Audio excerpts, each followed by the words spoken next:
অতএব তদন্তকারী সংস্থার কাছে যথেষ্ট প্রমাণ ছিল যাতে মমতা ব্যানার্জিকে জিজ্ঞাসাবাদ করা এবং হাজতে পড়া। তদন্তকারী সংস্থা করছে না। সিবিআই ডাইরেক্টরদের নামে দুর্নীতি কেস হয়েছে আপনি জানেন, একাধিক ডাইরেক্টরের নামে। তো সিবিআই বা ইডিতে যারা থাকেন তারা সকলেই সৎ লোক, এটা ভাবার দরকার নেই। যারা এই দুর্নীতি করে নিয়োগ করেছিল মমতা ব্যানার্জির কথাই করেছিলেন, তো তারাই তো এখন মমতা ব্যানার্জি ক্ষমতায় আছে, তারাও ক্ষমতায় আছে, তো তারা তো স্বচ্ছভাবে নিয়োগ করে শেখেনি। স্পিকারের পদে বসে আছেন, তাকে ধরা হয় যে তিনি নিরপেক্ষভাবে সিদ্ধান্ত নেবেন বিধানসভার ব্যাপারে। তো তিনি যদি অন্য দলের নেতাকে শাসক দলে নিতে চান, দল ভাঙানোর চেষ্টা করেন, তাহলে সেটা নিন্দাজনক। স্যার, একেবারে নিয়োগ দুর্নীতি তদন্ত শেষ পর্যায়ে কেন যাচ্ছে না, এই প্রশ্ন সাধারণ মানুষও করছে। কিন্তু একেবারে একমাত্র পার্থ চট্টোপাধ্যায়, তিনি জেলে ছিলেন, তারও বেল হয়ে গেল, তারও জেল মুক্তি হয়ে গেল, কি বলবেন? এটা তো 3 বছর 3 মাস পরে হচ্ছে। উনি কেস থেকে ছাড়া পাচ্ছেন না। বিচার যখন হবে ওনাকে কোর্টে যেতে হবে এবং সাজা হলে ওনাকে আবার জেলে যেতে হবে। অতএব কোনো একজন অপরাধীর বেল পাওয়া মানে অপরাধ থেকে ছাড়া পাওয়া নয়।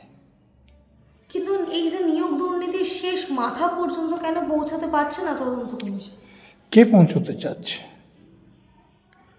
তদন্তকারী সংস্থা কি মাথা পর্যন্ত পৌঁছতে চাচ্ছে?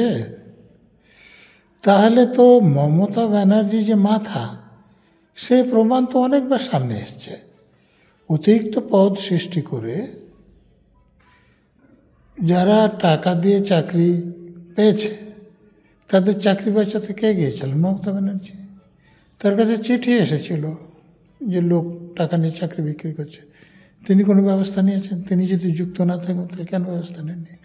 আবার দেশের আইন অনুসারেও সংবিধানের 164 ধারা অনুযায়ী মন্ত্রিসভার দায়িত্ব যৌথ।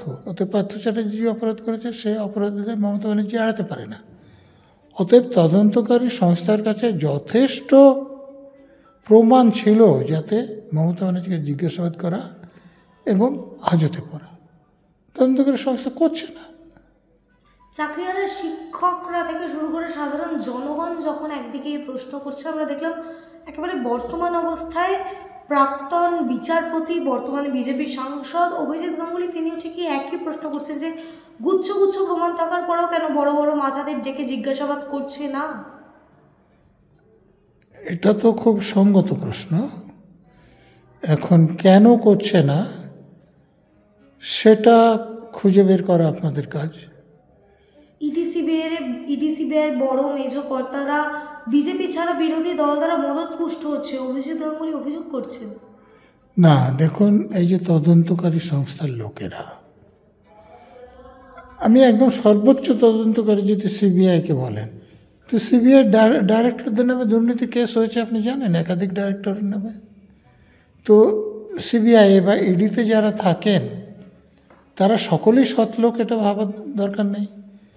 আর এই যারা নিয়োগ দুর্নীতিতে যুক্ত, আপনি তো পার্থ চ্যাটার্জি এবং তার বান্ধবীর কাছে দেখেছিলেন যে কী পরিমাণ টাকা, কী পরিমাণ গয়নাগাটি তাদের কাছে আছে। স্বাভাবিকভাবে এই অসৎ লোকগুলোকে কিনে নেওয়া তাদের পক্ষে একদমই অসম্ভব নয়। স্যার, তাহলে অভিজিৎ গাঙ্গুলির এই যে মতামতের সাথে আপনি সমর্থন? দেখুন, অভিজিৎ গঙ্গোপাধ্যায় আগে যখন হাইকোর্টের জজ ছিলেন তখন এক কথা, আর এখন তিনি একটা রাজনৈতিক দলে যোগ দিয়েছেন, সেখানে তিনি এমপিও। তো সেই এমপি হিসেবে, রাজনৈতিক নেতা হিসেবে তিনি যা বলছেন সেইটা আমি বাইরে থেকে সে ব্যাপারে মন্তব্য করা আমার ঠিক নয়। এই দলের লোকেরাই এই ব্যাপারে ভালো বলতে পারবেন। কিন্তু এই যে বর্তমান যে অবস্থা, তিনি বলছেন যে পশ্চিমবঙ্গের অবস্থা কেন্দ্র আদৌ বদলাতে চায় কিনা, এটাই একটা গভীর প্রশ্ন। আমি এইটুকু বলতে পারি যে আমাদের সংবিধানে যদি কোনো রাজ্যের প্রশাসন সংবিধান অনুসারে না চলে, তাহলে সেখানে রাষ্ট্রপতি শাসন জারি করে সংবিধান অনুসারে যাতে প্রশাসন চলে তার ব্যবস্থা করার ক্ষমতা কেন্দ্র সরকারকে দিয়েছে। এখন কেন্দ্র সরকার সেটা রাজ্যপালের রিপোর্টের উপর করতে পারেন, কেন্দ্র সরকার অন্যভাবে সন্তুষ্ট হয়ে এটা করতে পারেন। রাষ্ট্রপতিকে যদি বলেন যে এই অবস্থা, এখানে রাষ্ট্রপতির শাসন জারি করতে হবে, তাহলে রাষ্ট্রপতি করবেন। কিন্তু তাহলে এই যে নিয়োগ দুর্নীতি একের পর এক মাথা ছাড়া পেয়ে যাচ্ছে, কিন্তু যে না, নিয়োগ নিয়োগ দুর্নীতির সবথেকে বড় মাথা ধরা পড়েনি এটা বলতে পারেন। যারা ধরা পড়েছে তারা এখন কিন্তু কেউ ছাড়া পাননি। জামিন পেয়েছেন মানে দুর্নীতি থেকে ছাড়া নয়, বিচার হবে, বিচারে তাদের সাজাও হতে পারে। কিন্তু স্বচ্ছ নিয়োগ তো হচ্ছে না এখনো। তো স্বচ্ছ নিয়োগ, যারা নিয়োগ করতে চাইছে স্বচ্ছভাবে নিয়োগ করতে চাইলে তো হবে। যারা এই দুর্নীতি করে নিয়োগ করেছিল, মমতা ব্যানার্জির কথাই করেছিলেন, তো তারাই তো এখন, মমতা ব্যানার্জি ক্ষমতায় আছে, তারাও ক্ষমতায় আছে, তো তারা তো স্বচ্ছভাবে নিয়োগ করা শেখেনি। হঠাৎ করে স্বচ্ছভাবে নিয়োগ তারা করতে চাইলেও অসুবিধা হবে। স্যার, এই যে এসএসসির ফল প্রকাশ হলো, আমরা যেমন দেখতে পেলাম, এটা একটা পাবলিক রিকোয়ারমেন্ট, তাহলে সেক্ষেত্রে ফল প্রকাশ কেন পাবলিকলি হলো না? আপনারা তো ওয়েবসাইটে দিয়ে দিয়েছেন, আপনারা দেখতে পারেন। লিস্ট দেয়নি কোন? দেখুন, দেওয়ার কথা।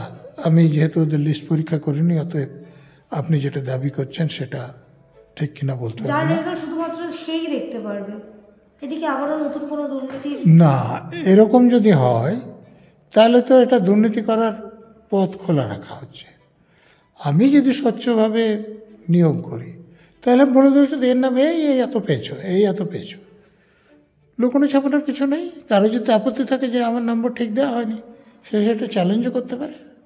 স্যার, একেবারে শেষ প্রশ্ন। বিধানসভা স্পিকার তিনি একেবারে অভিজিৎ গাঙ্গুলিকে আহ্বান করছেন দলে যোগ দেওয়ার জন্য তৃণমূলে।